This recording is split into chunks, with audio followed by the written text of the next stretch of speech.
வளர்ச்சி நாட்டோட சராசரி விட அதிகமாக தமிழ்நாட்டுடைய வளர்ச்சி 11.19%. இன்னும் குறிப்பாக சொல்லணும்னா கடந்த ஆண்டு சென்னையில் நடைபெறும் தமிழ்நாடு முதலீடுகள் செயலாக்க மாநாட்டில் முதலமைச்சர் மு க ஸ்டாலின் உரையாற்றி வருகிறார். பார்க்கலாம்.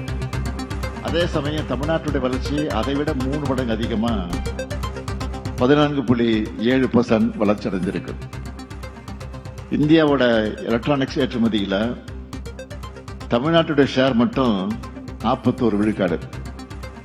இதை மேலும் அதிகரிக்கக்கூடிய வகையில் இன்னும் பல செயல் திட்டங்களை செயல்படுத்தி கொண்டிருக்கிறோம். மின்னணு உதிரி பாகங்கள் உற்பத்தி திட்டத்தில் ஒன்றிய அரசு தர அனுமதிகளில் கிட்டத்தட்ட 60% தமிழ்நாட்டினுடைய முதலீடுகளானது. எங்களுடைய ஒர்க்கிங் ஸ்டைல் எப்படின்னு கேட்டீங்கன்னா, ஒரு திட்டத்தை செயல்படுத்துறோம்னா அதுக்கான ஒரு புரிந்துணர்வு ஒப்பந்தம் கையெழுத்தாகும் போதே அதுக்காக ஒரு டேஷ்போர்டு உருவாக்கிடுவோம். அதை நானே மானிட்டர் பண்றேன். அதில் என்னவெல்லாம் இருக்குன்னு தெரியுமா? எந்த மாவட்டத்தில் திட்டம் வருது, எவ்வளவு நிலம் கையகப்படுத்தணும், தொடங்க போற திட்டத்துக்கு எந்த துறையிலிருந்து அனுமதி தேவை, எவ்வளவு நிலம் கையகப்படுத்தணும், அந்த அனுமதி எல்லாம் நாங்க சொன்ன தேதியில கிடைக்குதா, இதையெல்லாம் ஃபாலோ பண்ணுவோம். அது முடிஞ்சதும் அடிக்கலாட்டு விழா எப்போ, கட்டுமான பணிகள் எப்போ தொடங்க போறோம், இதனால எத்தனை பேருக்கு வேலை வாய்ப்பு கிடைக்கும், குறிப்பா பெண்கள் எத்தனை பேருக்கு வேலை வாய்ப்பு அதில் கிடைக்கும், எப்போ ப்ரொடக்ஷனை ஸ்டார்ட் பண்ணுவாங்க, இப்படி எல்லாத்தையும் நாங்கள் ஃபாலோ பண்ணுவோம். அதை திறந்து வைக்கிற வர எங்க வேலை முடியாது. எல்லாம் முடிஞ்சாதான் டேஷ்போர்டில் அதை நாங்கள் க்ளோஸ் பண்ணுவோம். ஒவ்வொரு முறையும் தொழில்துறை அமைச்சரை நான் பார்க்கும்போது போட்டோ எம்ஓஎல்லாம் எத்தனை செயல்பாட்டுக்கு வந்துச்சு, டேஷ்போர்டை பற்றி தான் நான் அதை விட்டு அதிகமாக கேட்பேன். இதில் எதுன்னா சின்ன டீலே ஆனாலும் சம்பந்தப்பட்ட துறைகளோட அதிகாரிகளை தலைமைச் செயலாளர் தலைமையில் மீட்டிங் வைக்க சொல்லி அங்கேயே ஆன் டேபிள் கிளியர் பண்ண சொல்லுவேன். இப்படி சிஸ்டமேட்டிக்கா செயல்படுறதுனால ரிசல்ட் தான். கோத்தாரி, கோத்ரேஜ், வின்பாஸ்ட், டாடா, ஜேஎல்ஆர் போன்ற டாப் நிறுவனங்களுடைய உற்பத்தி ஆலையை குறித்த காலத்தில் திறந்து வச்சது. இன்னும் குறிப்பாக சொல்லணும்னா பெரம்பலூர்ல இருக்கக்கூடிய பினிக்ஸ் கோத்தாரி காலனி திட்டம் அடிக்கல் நாட்டினதும் திறக்கப்பட்டதுக்கான இடைவெளி என்னன்னு கேட்டீங்கன்னா சரியா 12 மாசம் தான், ஒரே வருஷம் தான். வின்பாஸ்ட் கூட ஜனவரி 2024 புரிந்துணர்வு ஒப்பந்தம் போட்டோம். அடுத்த மாசம் அடிக்கல் நாட்டி ஆகஸ்ட் 2025 திட்டத்தை தொடங்கி வச்சிட்டோம். அதே போல கடந்த திங்கட்கிழமை திறந்து வச்சு அதையெல்லாம் நீங்க டிவியில பத்திரிகையில பார்த்திருப்பீங்க. புகழ்பெற்ற டாடா ஜேஎல்ஆர் நிறுவனத்தோட பணிகளை செப்டம்பர் 2024 தான் தொடங்கணும். இந்த வாரம் ஃபர்ஸ்ட் காரை வெளியிட்டாச்சு. இதெல்லாம் பார்க்கறவங்க எப்படி தமிழ்நாட்டில் இதெல்லாம் சாதிக்க முடியுதுன்னு நினைப்பாங்க. எங்களை பொறுத்த வரைக்கும் எல்லாத்துக்கும் சிங்கிள் விண்டோ, ஃபாஸ்ட் கிளியரன்ஸ், இதுதான் காரணம். ஒரு நிறுவனம் தொழில் தொடங்க தேவையான எல்லாமே தமிழ்நாட்டில் இருக்கு. நிறைய விமான நிலையங்கள், நீண்ட கடற்கரை, துறைமுகங்கள், சிறப்பான சாலைகள், சீரான மின்சாரம், நீர் விநியோகம், நான் முதல் போன்ற திட்டங்களால திறன் பெற்றிருக்கக்கூடிய பயிற்சி பெற்றிருக்கக்கூடிய இளைஞர்கள், இயற்கை வளமும் தரமான மனித வளமும் இங்க இருக்கு.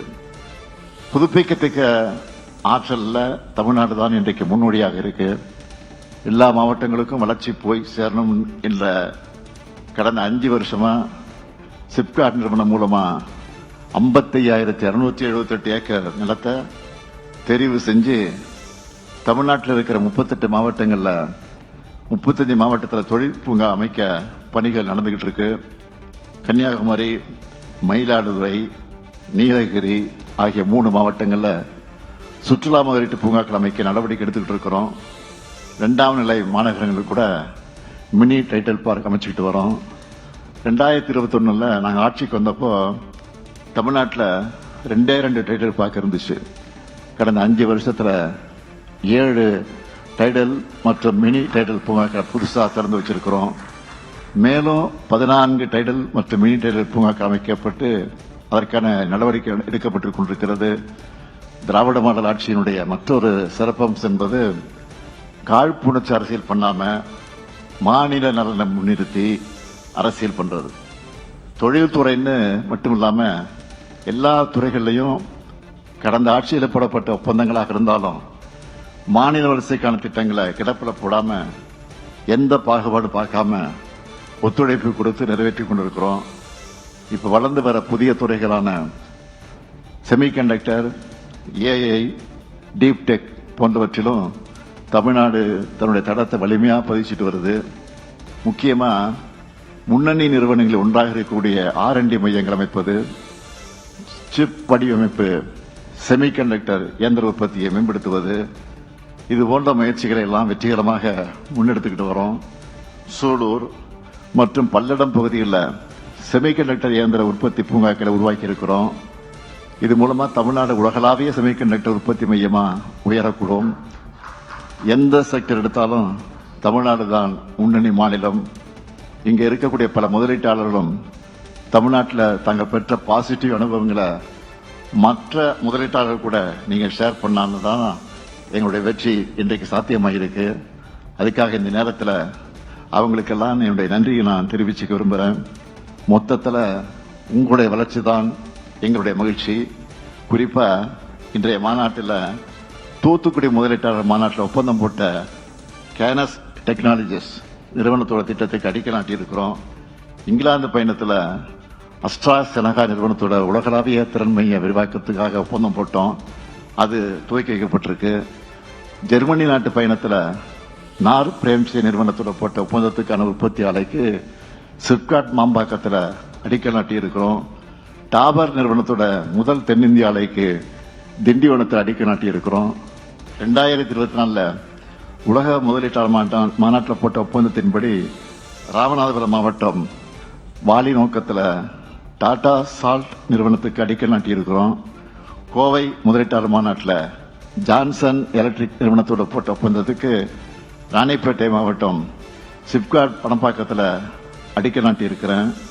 மின்னணு துறையில் முன்னணி நிறுவனமாக இருக்கக்கூடிய VVDN நிறுவனம் பொள்ளாச்சியில் சுற்றுவட்டார பகுதி பெண்களுக்கு பயிற்சி அளித்து பணி வழங்க உள்ள நிறுவனத்தை நிறுவியிருக்காங்க. இப்படி தமிழ்நாட்டில் தன்னுடைய பயணத்தை தொடர உள்ள அத்தனை பேருக்கும் என்னுடைய வாழ்த்துக்களும் நன்றிகளும். இந்த நேரத்தில் நான் உங்ககிட்ட வைக்கிற வேண்டுகோள் எல்லாம் சாதனைகளை செய்யக்கூடிய எங்க திராவிட மாடலோட சேர்ந்து உங்களுடைய பயணத்தை தொடருங்க. புது திட்டம் தொடங்கணும்னு உங்களுக்கு ஐடியா வந்தாலே அது தமிழ்நாட்டில் தான் தொடங்கணும் என்ற எண்ணம் உங்களுக்கு சேரும். உங்களுக்கு எப்படி டார்கெட் இருக்கோ அது மாதிரி எங்களுக்கும் 2030ஆம் ஆண்டுக்குள்ள $1 டிரில்லியன் பொருளாதாரத்தை அடையணுங்கிற டார்கெட் இருக்கு. எனவே நிறைய முதலீட்டாளர்களை தமிழ்நாட்டை நோக்கி அழைச்சிட்டு வாங்க. உங்க டார்கெட்டையும் எங்க டார்கெட்டையும் அடைய இணைந்து பயணிப்போம், வெல்வோம் ஒன்றாக. நன்றி, வணக்கம்.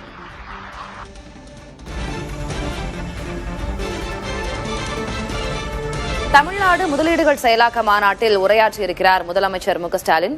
தொழில்துறையில் தமிழ்நாடு அடைந்திருக்கும் இலக்குகளை அவர் பட்டியலிட்டிருக்கிறார். மேலும் செயல்படுத்தப்படக்கூடிய திட்டங்கள் குறித்தும் அவர் விரிவாக பேசியிருக்கிறார்.